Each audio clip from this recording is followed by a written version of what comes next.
Hi, I'm Natalie Jill, fat loss expert turned high performance coach.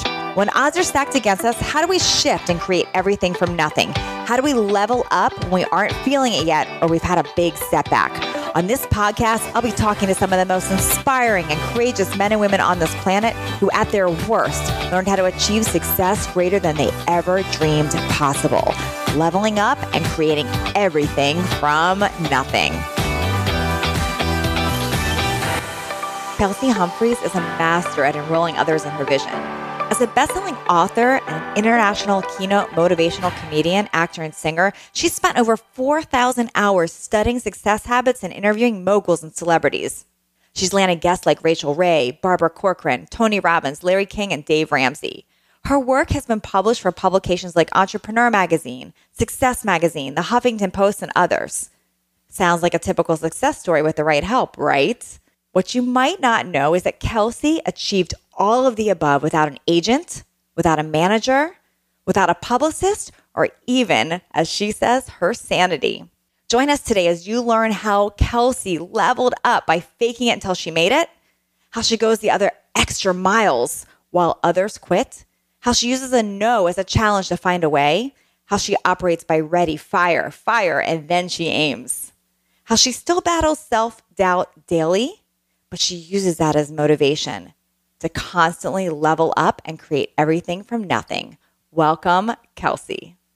I'm so excited for you all to meet Kelsey today. She's the creator of the Kelsey Show. And Kelsey, thank you for being here because you always stood out to me as an example. I bring your name up constantly about people that are amazing at creating things out of nowhere. Like you literally created this amazing show out of nowhere.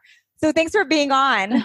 Thank you so much. I'm so excited. I know you have a billion raving fans that are going to automatically switch over to this podcast. So I was so excited to be one of your first few guests. I'm sure soon you'll be in, top 10 on iTunes and I'll be like, I was on that show. So Thank you so much. I appreciate it. Thanks, Kelsey. So people look at you as this incredible success. And I know it wasn't always that way. In fact, when I first met you, I remember this so clearly.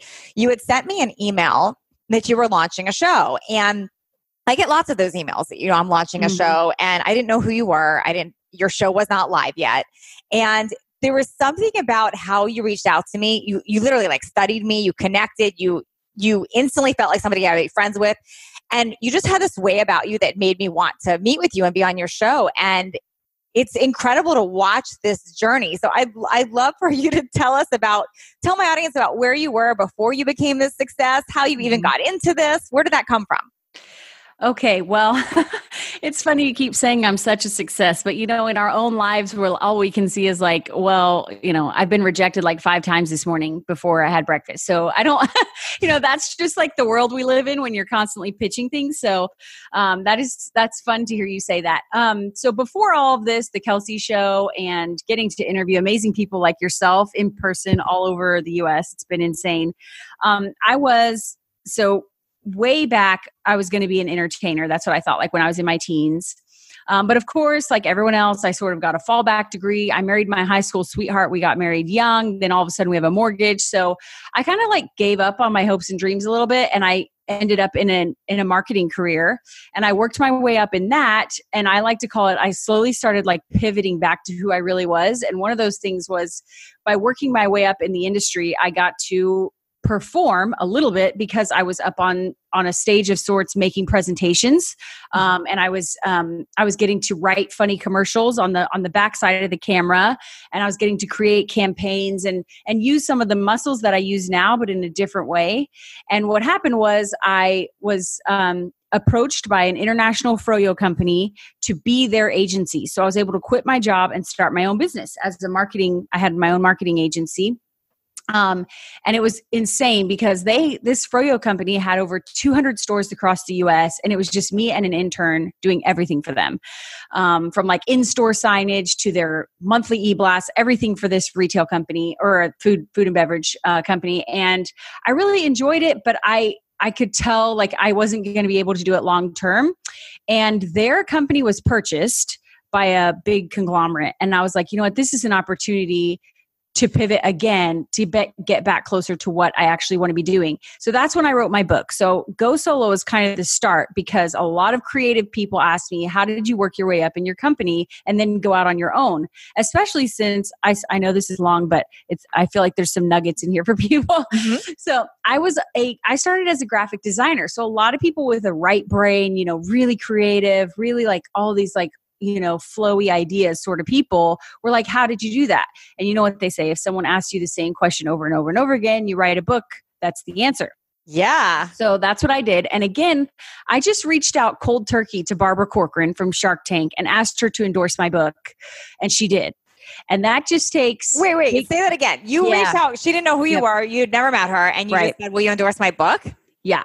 Wow. And that became... Yeah. And then my book became...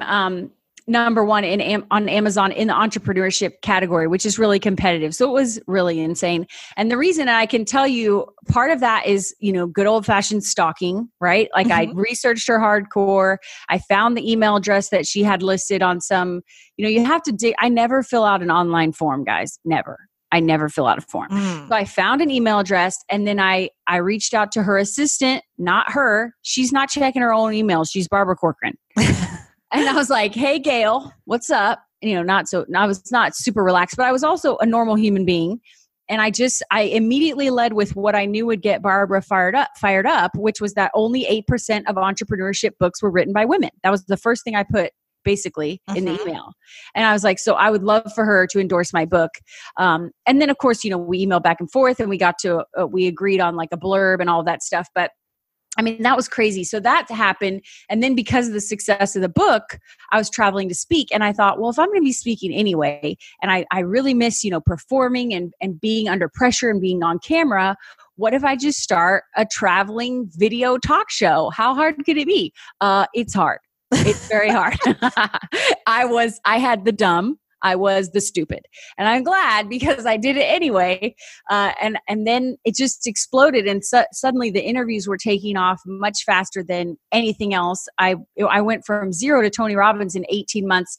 Many thanks to people like you, by the way, because the first few people, like you said, didn't really know me. All I shared with them was the vision I had and what this was going to be and, how I was going to position it and all of that stuff. And so, and there were a few authors which talking about starting something from nothing. The first few interviews I did them in Nashville because that's where my sister lives, and I had a free place to stay, and she had a DSLR camera I could borrow so that I could have two cameras. Okay, I love everything about you right now. I'm sorry, I know I said way too much. No, I love it. I love it, and you're so ready, fire, aim. It's like I'm going to figure it out later. And I love it. And I can attest to what you might not even know that I know about you, which is hysterical that you're saying all this right now. Because you truly live to like fake it till you make it, and just ready, fire, and then maybe aim, right? And that's what's worked for you, it sounds like.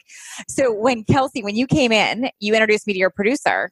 And I remember you saying, my producer will be there with me. And your producer came up and I remember you went to use the restroom and you've had your pregnant producer there and you were still in the restroom. And she said, I'm just her pregnant friend, but she told me to be her producer today. Yep, I remember 100%. Feeling so bad. Like, oh my gosh, we got to help this girl. And then you did. And Brooks came in and took over. I was like, thank God. We set up your lights, I remember. Yes. But I liked it because you were so real and you were so determined and you had such an incredible vision. Yeah, it was crazy how it took off. The very first thing when it comes to, just kind of starting out of nowhere was I looked immediately around me and I had a friend of a friend that we'd like tweeted back and forth, and they lived in Oklahoma City. His name's Scott Williams. And I will always, if I ever win an Emmy, you guys, or something exciting, he will be in my acceptance speech because he agreed to be in the pilot, which a pilot means nothing could come from this. I'm just asking for you to meet me. I'm going to come to your office. I'm going to interview you. But this is where I set the bar. He had over 100,000 Twitter followers.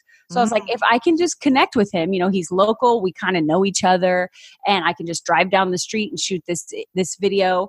And then that pilot was what I shopped around to the next round of guests. So I actually used his video to book the next round of guests, and then the quality and everything went way up from there because his was on a GoPro.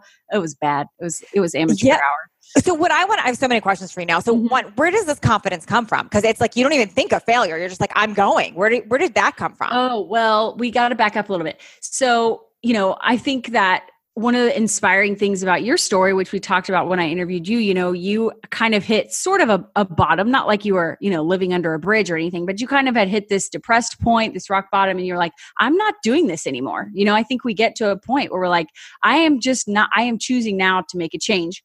Well, in those years back when I kind of stuffed down my passions and I moved away from how I was really wired and how I'm created to be, which is basically doing jazz hands, in the aisle at Target. And I had stuffed all that down. I started drinking to keep my feelings down. And that turned into a real problem over the years. Eventually, I was a high functioning alcoholic. So I had a great job and I was showing up for church and I, loved my husband and loved my life. And I just couldn't quit drinking. Like I just was trapped. And I talk about this now openly because I think there are a lot of people who are really seem to have it all together on the outside, and are super high functioning, wives and moms or whatever in suburbia, and they are stuck in something, whether that's an eating disorder or an addiction or whatever. And for me, it was like, so much wine. And so I finally got sober, and I'm not kidding you guys. The day after I made the decision was when Scott Williams said yes to be in the pilot. And a month later was when Barbara agreed to endorse my book. Wow. So making that decision, like I am going to show up now, because any kind of escapism like that, numbing yourself, that means you're not showing up, right? You're not being you, you're not showing up in the world. So I decided to show up. And then I believe in God. You may want to say the universe, but I believe when we agree to show up, he'll show up for us. And so then all of these things just started to fall into place. But now if you're asking like, where does this confidence come from? This courage? Listen, I've lived the other way. I've lived the, numbed out, not going to go for it, just going to be safe, just going to not try anything. And it was hell. And I'm just not going to go through that again. So this time I am determined to use my gifts to, try my best to make the vision I have in my head come to life. And also just, I think another thing that, and I know you'll understand this, especially like if you guys are into the fitness and health stuff that you learned from Natalie, a lot of people think like, well, confidence and courage and going for it means that you're going to make something happen, this one thing happen no matter what, when really it's a determination that I'm going to find a way. It may not be this exact way. I'm going to find a way. And that's a different way of thinking about it. So like, if YouTube shut down and it was over and there was no more YouTube, I would not lose hope. I would just be like, okay, well, that option is no longer available. We'll find a different option. Does that answer your question? I love it. I want to, and I get it that it took a point of pain and realizing you're numbing yourself out, but where does that shift? Like, where did you learn that from, that there was a way? Because some people would just get stuck in that numbing out of the pain, and it could go worse. It could turn into hardcore drugs or who knows what. Why do you think that was different for you? Was there somebody that taught you that? Like, did you pick up a book? Like, where did that mindset shift happen for you where you had the power of deciding? Well, at this time, before I kind of tell people that I had started out with, one day I might change, and then it kind of became, I need to change. And then it became, someday I will change. And then it became, I could change if I was ready. It's all these little shifts. And then eventually it was like, I'm going to change now. But those shifts take time. And I think, at this point when I was writing my book, and I was still, I hadn't launched the show yet, but I was I was already an entrepreneur. I was already watching entrepreneurial content. I was listening to podcasts.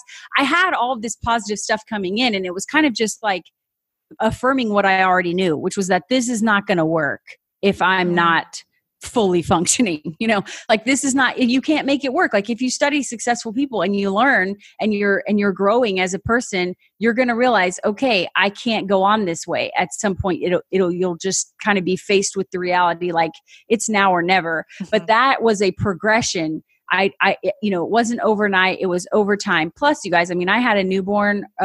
She was about 1 year old. And for the record, because haters gonna hate, I did not drink when I was pregnant, which is difficult.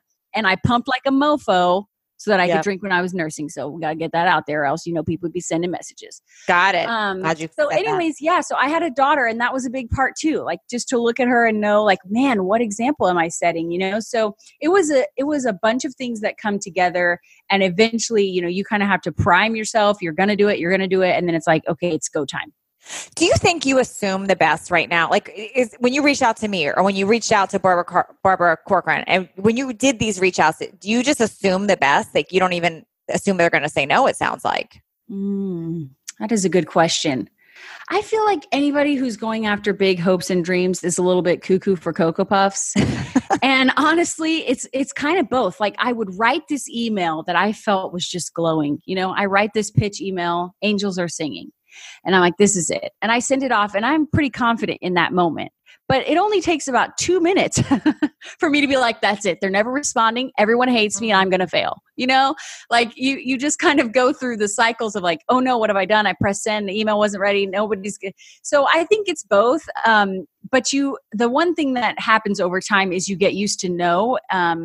And that is much harder at the beginning. So if you're just now trying to build something and grow something, at the beginning, it's much harder. You're not used to all that rejection. You're not used to people just being flat out, I don't want to buy what you're selling type of situation.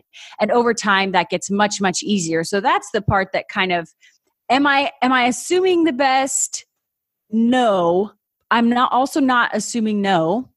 I will tell you this. I never have a no. If someone says no, they go in a maybe pile, and I follow up like a year later. Got it. So no is just an opportunity to follow up.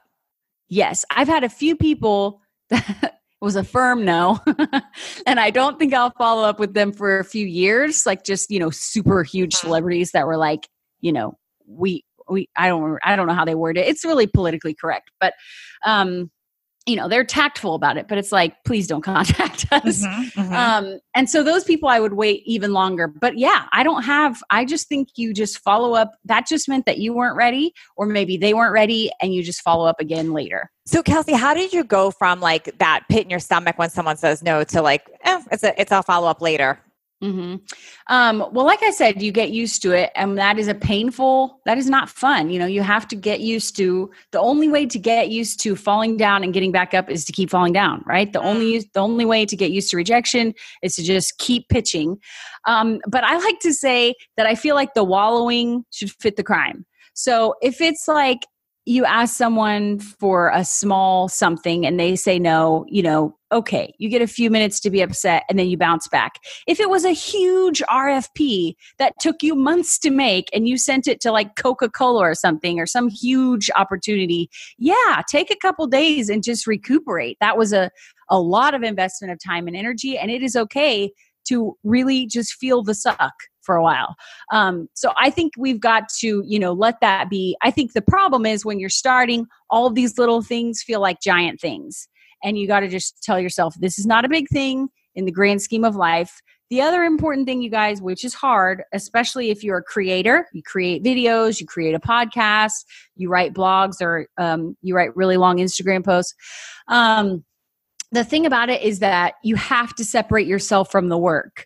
So yes, they may not like my personality or my giant hair, or, the fact that I'm more of a comedy show or whatever. They might not like some things about me, but for the most part, whoever you're reaching out to, guess who they're thinking about? Themselves. They're thinking about their work, their audience, their goals. Sometimes they're just thinking about their calendar, their schedule. There's so many other things, so little of it. When we're pitching big opportunities, big ideas, we're trying to grow, so very little of it is actually about us. And that really helps once you start to really reframe it, that like, this is not about me. This is about their goals, or maybe it's about my type of work. Some people would never say yes because, like, I've had publicists tell me that their clients who are on TV are painfully shy and never do interviews. They just don't. They were never going to do a video interview ever. I'm like, okay, that's surprising. You wouldn't know that. Yeah, but that's interesting because it's separating. It's not rejection to you. It's like that a real thing that's happening. Yep. So it's not about us. How do you currently define success? I am not successful yet because I want to be making bank. Okay. So lots of money, obviously, but I want to be getting paid for the things that I enjoy the most. Okay. So right now, I have lots of different income streams as everybody does. And none of them are where I want them to be. But the main thing is I'm not really getting the most I get paid is for public speaking, which I do love. And it is one of my favorite things. But I would love to be getting paid the most for the talk show, the comedy, doing more humorous stuff, getting to do bigger brand partnerships. I have done some brand partnerships, but like an example is that, I'll make a coffee parody video. I want Folgers to be... I want Folgers to partner with me to make a coffee parody music video, right? Like those are the types of goals that I have. So that's what I think success is when you are, in terms of financial success, of course, that's probably part of what I'm talking about here, is to be, getting to be paying your bills plus extra, to be making more than enough, doing what you actually love the most. And I think so many of us, even as entrepreneurs or as, someone who's hustling or people who have side hustles, we're still sort of making the bulk of our money from what we don't love the most.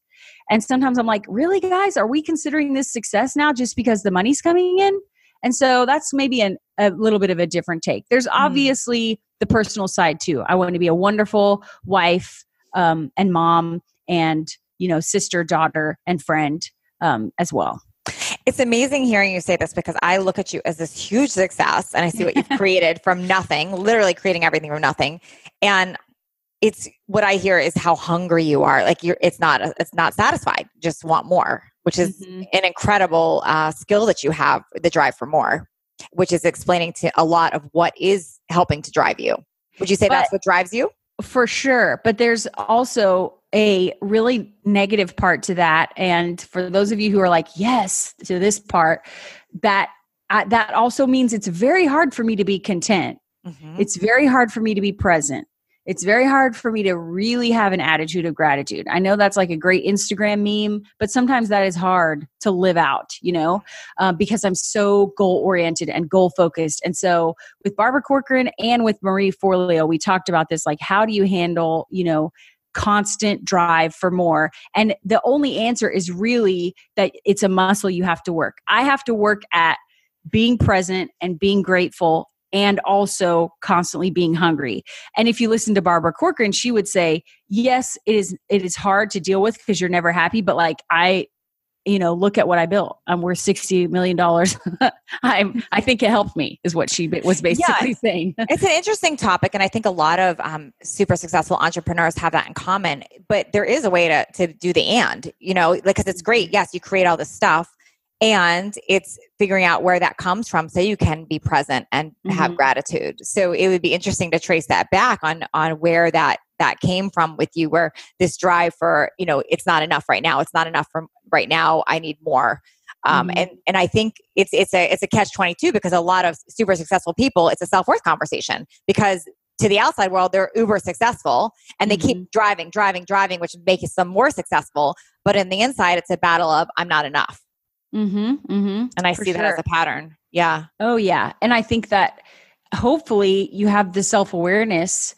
Like I literally I have to talk to myself and I'm like, I am never going to reach maximum potential because that is a moving yardstick or guidepost that is moving.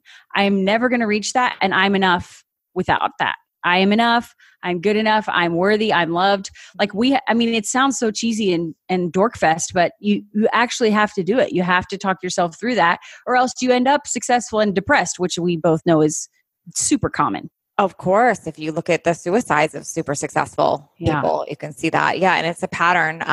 Well, it sounds to me that at least you recognize that pattern and it is, I do not think it's cheesy. I think it is important to rewire ourselves with those thoughts of I am enough and figuring out where it comes from. So, one thing I've done with clients over and over again is going back on that pattern, figuring out where it came from, because then you can rewire the story around it. And I just think it feels cheesy if you're saying it out loud to yourself, but I definitely don't think the practice is cheesy. Good. But, if you're looking at yourself in the mirror, pumping put those yourself sticky up, notes out you there. Feel a little bit, there's a little bit amazing. Involved. You are worthy. I love it. Yep. I love it. Okay. What personal trait would you say, and you might have already answered this, but what personal trait would you say has been the most valuable in achieving what you've at least achieved? I won't say success because you're not viewing it as success, but what you've achieved. We talked about a little bit about resilience already, just that every no I get goes into a maybe pile. And I think that is definitely probably one of the biggest. Like, for example, people say it takes 99 no's to get to a yes. I've done it. I'm pretty sure it's more like 30 or 40 no's. And I think people give up after five or 10, they're done. I just see a much bigger picture than that. You kind of have to zoom out and look at how much opportunity there really is. I mean, I could interview one person a day forever and they would all be interesting and cool and different, but with like Dave Ramsey, for example, and Rachael Ray, I followed up with those publicists for over 18 months. Not very many people are willing to stick with it. Now I wasn't doing it every week. I wasn't super stalkery. It was like every couple of months, if they would be in the news or if I would hit another milestone, I would just casually reach out and be like, hey, blah, blah, blah, and put a bug in their ear again. So definitely just like resilience and sort of a stubbornness, I guess. And the other thing that I feel like is my secret sauce is that I think that people let themselves stay at one level for too long. I like to use a speaking gig analogy. So if I, let's say my first speaking gig ever, I don't really remember. I think it was more than this, but let's say it was 25 people. And so I'm going to take video, I'm going to take photos, I'm going to capture every tweet that was tweeted. And I'm like, the next day I email the event coordinator and ask them for a testimonial. I'm getting all of this stuff. And then a lot of people would, of course, use that to get their next speaking gig, right? But what I would do is say, okay, the next speaking gig needs to be 50 people. There's no need, unless you really don't feel ready, but none of us are ever ready for anything to move up. So I just keep trying to push every time, some sort of achievement comes. I'm like, okay, well, next month we'll do more, or next time it'll be bigger, or what sort of, and same thing with guests on the show. When I would get a yes, I would email all the other people and be like, so-and-so is going to be on the show. I hope that you will be too. I have a huge guest coming up in New York.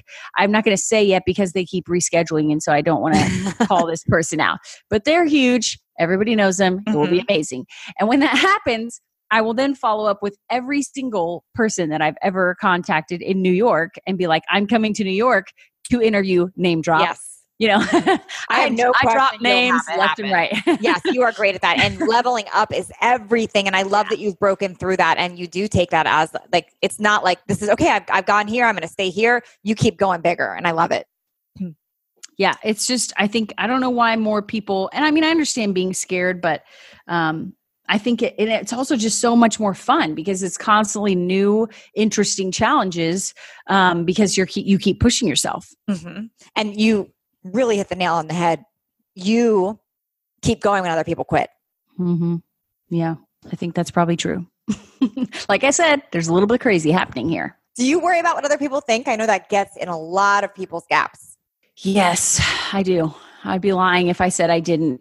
It just changes who we think about. Like I realized at one point a couple of years ago, I was putting, I've been putting quick pep talks out, which those are much more personal. It's like my own journey, me just talking about what I'm learning. There's always a lesson and it's motivational, but it's not an interview. They're usually pretty funny and very, very authentic. And I'd been doing that since 2015.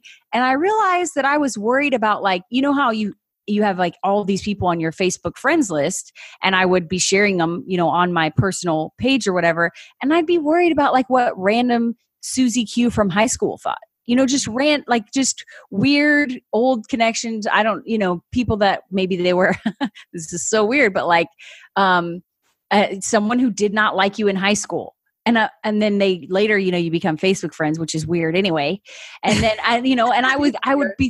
and then I would be thinking about that. And I'm like, oh, why do I care about this person? Why do I care about this person? And then it changes, at some point, you start to care about your peers, I know that people like you that I really look up to, some of my mentors, I know that they follow me, talk about letting that get into your head. Cause then you're like, oh, well, what? So, and I think it's again, a practice. You have to practice blocking all of that out, or else you're not you anymore. You're not speaking your voice. You're not creating what you want to create. But you have to, but yeah, I mean, I feel like all of us, or at least I do, like once a day I'll catch myself being 7th grade Kelsey who had braces and I couldn't figure out how to manage my hair and I had to wear headgear sometimes. It was so bad, so insecure. And I find myself flashing back there, and I just have to push it out. That doesn't mean the thoughts don't come. It just means I've learned to ignore them. I love that you share that, because I think a lot of people hide behind this, oh, I don't get affected by it, in this appearance to be perfect. And I like that you're sharing that that's just a real human thing, that it does come up. We do care. Now, what you've really mastered though is not letting it stop you. Mm-hmm. So you notice it and then you keep going anyway, which is incredible. Mm-hmm. Yeah. And I think it's just something you have to practice, especially at the very beginning. There's so much of your own family and friends in real life community that sees what you're doing. You're sharing it with them because that's the only community you have, right? If you're starting from nothing, you have to work with your own friends and family, ask them to share things, ask them to whatever. And that is hard and awkward because most of those people are probably not your target audience. Most of those people are probably not who is going to, love what you're doing, but that's what you have at that time. And again, you're just going to have to train yourself. Like when Aunt Sally is like, well, I just did not care for that video, well, Aunt Sally, that video wasn't for you. Okay. Oh my gosh. I love that. I love it that you just said that. It's true. Yeah. Like talk to your audience. Mm-hmm. Talk to your audience. And my husband has not read my book. He does not watch my videos unless I specifically say, hey, this was funny, go watch it. Or I ask him like, hey, will you like this and share it or something?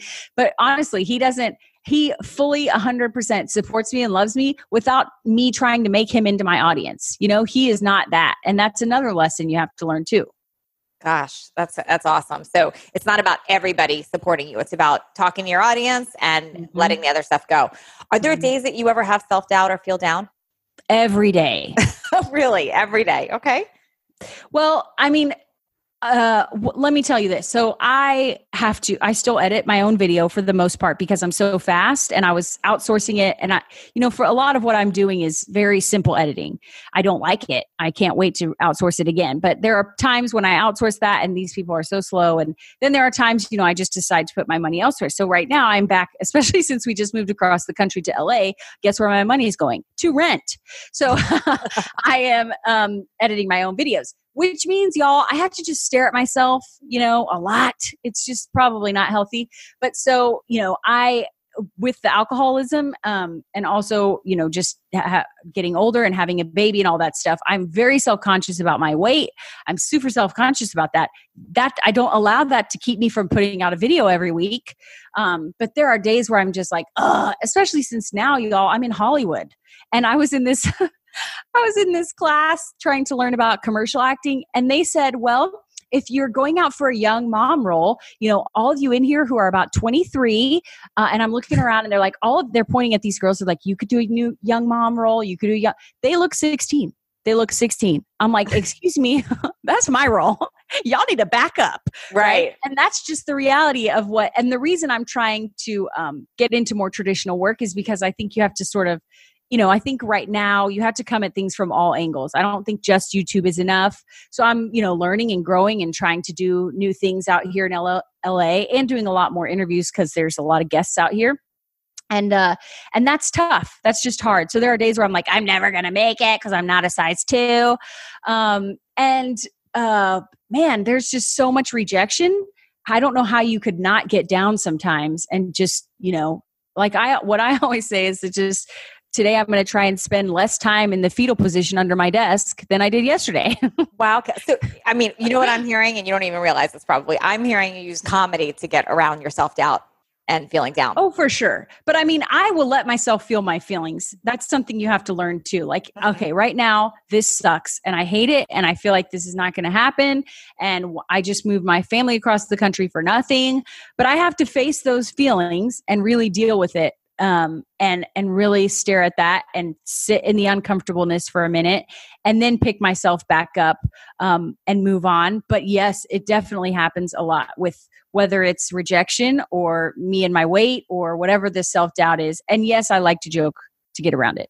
By the way, if you look at Kelsey's nobody that looks at your stuff will think you are overweight. They will not think that. They will not think you have crazy hair, all these things you've said about you. So it's amazing to me listening to you because all I see is this beautiful, successful person. So it's incredible what you've said in your head. Yeah. Well, and I mean, obviously I have, I've got duffel bags filled with issues, but there you go. 100%. But I don't let that stop me. And I also feel like the reason I'm so open about, just sharing, not very many people talk so openly about what they're insecure about, and that sort of thing. And that's just because first of all, I am an addict. I was an alcoholic. And, with all that, you can do a lot when you're still a mess, I guess is the point I'm trying to make. We kind of think, oh, well, they have perfect systems and they have their act together and they have all of the perfect X, Y, and Z, and they're super confident and they're this and they're that. And the reality is so many of us are still filled with self-doubt. We're still wrestling with our own issues. Everyone has their own things they're still trying to work through in their personal life that, no one would ever have a clue about. And so that's part of what I'm passionate about too, is that my whole thing with, I always say I'm breaking down success for the rest of us. I want to inspire that struggling mom of 3 in Idaho who's like, just trying to remember to drink 1 bottle of water today if she's lucky. Well, that she can do a lot right now where she is with all of her insecurities, with the fact that she feels like a mess, with the fact that she's, still struggling with things. So that's why I maybe am a little bit more open about it than the next person. But at the same time, I also think I am the absolute best. Everyone needs to watch my show. I am the bomb. It's kind of like Gary Vee. He talks about that all the time, like being super, super confident and also really humble at the same time, or really, making sure it's not about you. And then at the next minute, it's totally about you. I feel like I'm a lot like him in that way. I think you're more humble than him. Well, yeah, probably a little bit. How do you start your days, Kelsey? Well, I have a little one. So if it's a writing day or a really heavy day for me, I will wake up at 5 because I want to get centered and get a few things done before she wakes up. If it's not a heavy day, I will usually wake up when I hear her waking up in her room, which is somewhere between 6:30 and 7. And then I have to do, mom things. And then after I get back from dropping her off at school is usually when I will start to actually tackle my day, which might be every day is a little bit different. But, I try to start with, I really, really try and start with what I least want to do and least like to do. That's whole eat that frog mentality, the big thing that I'm trying to put off and get it out of the way. Oh, got it. First thing in the morning. Well, after coffee, of course. There's always of course, after coffee. Yeah.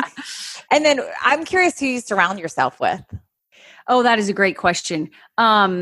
So I have like one of my best friends in the whole world. We met online in a random Facebook group and we met in person at a conference that we were both going to. And she lives in Chicago and I live in LA. And before I lived in Oklahoma, and somehow we managed to see each other more than some of my in real life friends. Oh, wow. Yeah. And she is an author. She is an executive. She is hustling. We keep each other accountable. We went on a girls' trip and we worked. But that's good though. Yeah. Like we get each other. And I think that is rare. And wonderful when you can find it. I also have a few close friends from high school that they don't really get what I'm doing, but they're more like sisters almost. They just love me and support me and they are cheerleaders and we talk about our babies and we just, we're just old school friends that have known each other forever. I have a few friends here in LA that are also hustlers that I'm starting to get to know them better. We've only been here 6 months, so I don't have a ton of, best friends out here. But I really, and then of course we have like a church community that we found luckily right after we moved here.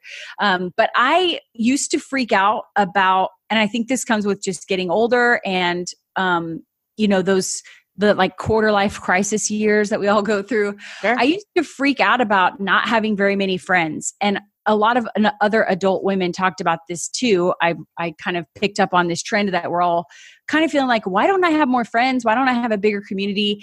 And then I just realized, you know what? I don't think it's having more friends. I think it's prioritizing and spending more time with the quality friends that you have, and Yes. and carving out time out of the busyness for your key people. I do think like masterminds are important. I've hired coaches and things like all throughout, different stages of the last few years at different times. But for the most part, I think it's just finding those quality friendship, just a few of them, and then really investing in those. Yes, for sure. Also, I'm lucky in my work that I get to stalk really successful people like yourself and then get to sit down and interview them and hopefully stay in touch with them. And that I feel like is a cool way to sort of, I get to be in proximity. It's not like they're in my circle, but I get to, network that way as well. Yeah, it sounds, that's a theme as well. And I hope everybody listening picks this up. Like especially if thinking like, what do I want to do? Or what do I want to create? Or what's my next business? I always advise, go for the thing that you're learning right now and that you're passionate about, because then it's fun and you learn. Like anything I'm ever researching and learning, I'm so excited about, and it doesn't feel like work, and then you're surrounding yourself with that great information. And it sounds like you do that too. You're interviewing what you want to learn from, and create this, you create that environment for yourself. Yeah, definitely. I think, and you will see like my content and my show and my interviews have changed over time to, reflect kind of what I'm very passionate about. And also you're attracting those same people. So for me, as someone who has an audience, I'm also tuning in more, hopefully, to what my audience wants and what they love most and which ones are their favorite. And so over time, things will change. So I definitely think that helps keep it way more fun if it's what you're most interested in. I think it's don't be surprised. It's been a long time since I've said don't be the surprised. Very beginning. Don't be surprised if when opportunity shows up, it's dressed in overalls and looks like work. Yes. Yeah. Love that. That's one of my favorites. And there's a proverb, all hard work brings a profit. That's probably my absolute favorite, because a lot of times we're just working, we're grinding, we're hustling, and it feels like I have no momentum. What's happening? We all go through these dry spells, and I just remind myself, I'll say it out loud, all hard work brings a profit. The thing that the ROI might be that I'm growing as a person, or that I'm setting myself up for an opportunity 2 years from now. You don't know what it is, but all hard work brings in a profit. That's probably my absolute favorite. Kelsey, there's something I ask everybody that's on. I ask if you're talking to somebody who's in that spot right now. I mean, maybe it's rock bottom, maybe it's not. They've lost their business. Their spouse left them. Things are changing for them. Their kids have left for school. Whatever it is, but there's this change happening, and they're feeling that they're stuck and they don't know what's next, and they're ready to level up. Is there 3 pieces of advice you would give them? So someone who is stuck, 3 pieces. Of course, I know you get these questions. You're like, well, I have 10,000 things I would tell them. So I'm trying to think of my top 3. I think you should probably just find some small win that will get you going. Momentum is super precious. That's what we want. That's what the goal is, where things are moving and shaking. And obviously, if you're stuck, you have 0, right? Mm-hmm. Well, you can't get momentum if you don't get moving. So you got to actually pick some goal, some small thing to tackle. It can be as small as, today I'm going to just organize my one file folder that's a hot mess. Something small, but something where you've actually accomplished, a little bit towards your goal. So I would think first, let's do that. The second thing I think is that you might want to sit and really figure out when and how you personally get motivated.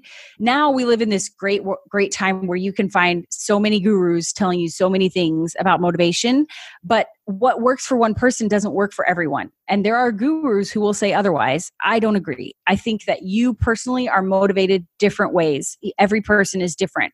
So you have to find what really is going to get you going. For some people, they're a mom and that's thinking about their kids and their legacy. Other people are just flat broke and they need cash money.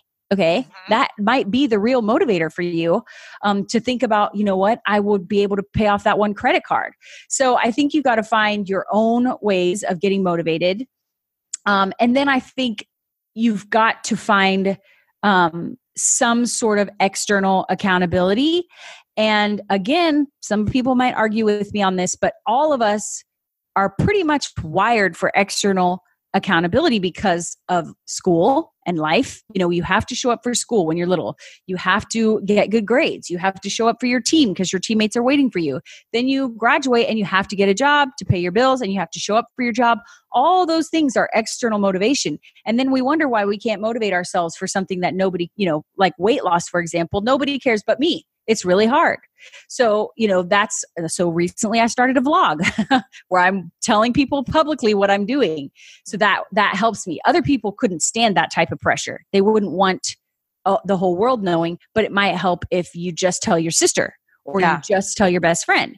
And don't beat yourself up about the fact that you need external accountability. Don't beat yourself up about that. Just find one person that you trust that's a safe space and be like, I am totally stuck and I need you to help me be accountable to do this one thing today or this one thing a week or something like that. This is great, Kelsey. It's really important if someone looks at my story, I want them to know this part. The main reason that I have been able to do what I have done over the last few years is because I partnered up with a platform that was much bigger than mine.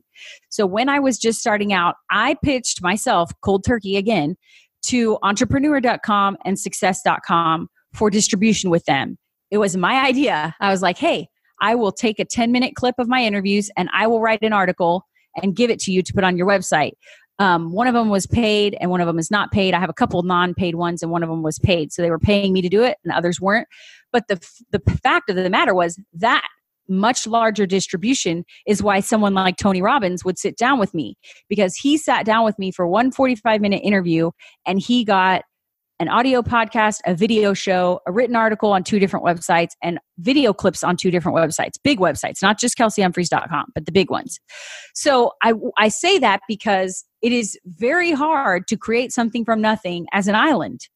Find someone who believes in you, whether it's a mentor, find some place you can join, maybe like a co-op, or you can partner and actually get a business partner or whatever. But for me, doing that partnership was really what sealed the deal, or else I would not have been able to get such big names. Now I'm at the point where I have the big names. People are less concerned with all the other distribution. They just trust the reputation I have, but it took years to get to that point. So I just want to make sure, I feel like I would be doing your audience a disservice if I didn't mention that part. Yes. And I think that's absolutely brilliant that you did that. I would beg to differ with you that I think it's your energy, your vision, your commitment, your rigor, all of that, because and I remember you having that in the email to me. And I remember you putting me in one of those articles as well. And I will also share that that's not what got me to work with you and to interview with you. Your energy, you have a contagious energy. You've got a strong vision. You are extremely vulnerable, relatable, real, and so committed that I see why you've built what you've built. So I would disagree with you. Thank you. And you know what? that's to be fair, I have been told that by multiple guests if I was talking to the guest directly, but a lot of times I'm talking to a publicist. I don't get, I'm talking to some third party and they have very different goals. And so for them, I think those types of guests, that's the distribution. Sure. But for the more personal ones, 100%, especially the first few, and there have been a lot of big names that I was able to actually talk to them in person, and they said similar things, which is very kind of you. Thank you. But it's definitely probably, it's definitely a bit of both. Yes. And I share that also because a number of times somebody will say, well, somebody's successful because, and I want to share it. The because could be there without the rigor, commitment, personality, all the stuff you've added to it, it wouldn't matter. Because if you were partnering with them and you didn't have all those other things, it wouldn't have happened. Yeah, that's a good point, especially since now there's a lot more people who write for Entrepreneur or who have big distribution who are not, that they haven't been able to do the same thing. Yeah. So that's also true for sure. Don't let that stop you. Yeah. Where can people find you? Okay, you can find me. The best place is going to be Facebook and Instagram, and of course, YouTube. YouTube is definitely where all the long form interviews are, but then all the funny day-to-day stuff, comedy sketches, parody videos on Facebook or Instagram, and all of those you can just look up The Kelsey Show and you'll find me. The Kelsey Show. I love that. Thank you, Kelsey. You are awesome. And the big thing that I'm working on, you asked, is the audio podcast. So you can also find me on your favorite podcast provider as well. And we just recently overhauled my podcast to not just include interviews, but they also include the audio from all my other funny stuff. And it's in chronological order. So you can go back and listen from the very first video I did on January 1st, 2015, where I was like, hi guys, I think I might start a talk show, all the way to we're putting out about 5 a week to get us caught up to 2018. We're already through all of the first 2 years, but it's chronological. It's pretty cool. It's funny and motivating. So if you like podcasts, which if you're listening to this, you probably do, that's a good place as well. Highly suggest it. Thank you so much, Kelsey. Yeah, thank you. This was so fun. Thanks for leveling up with us today. Please share this episode if you found it helpful so others can join in. And don't forget to hit that subscribe so you don't miss out on future shows. And if you would leave me a 5-star review, I appreciate those so much. I read all of them, and it's how I know that I'm giving you information that you find valuable. And come interact with me over on Instagram at NatalieJillFit. I read all the direct messages and comments over there. Make it a great day, creating everything from nothing.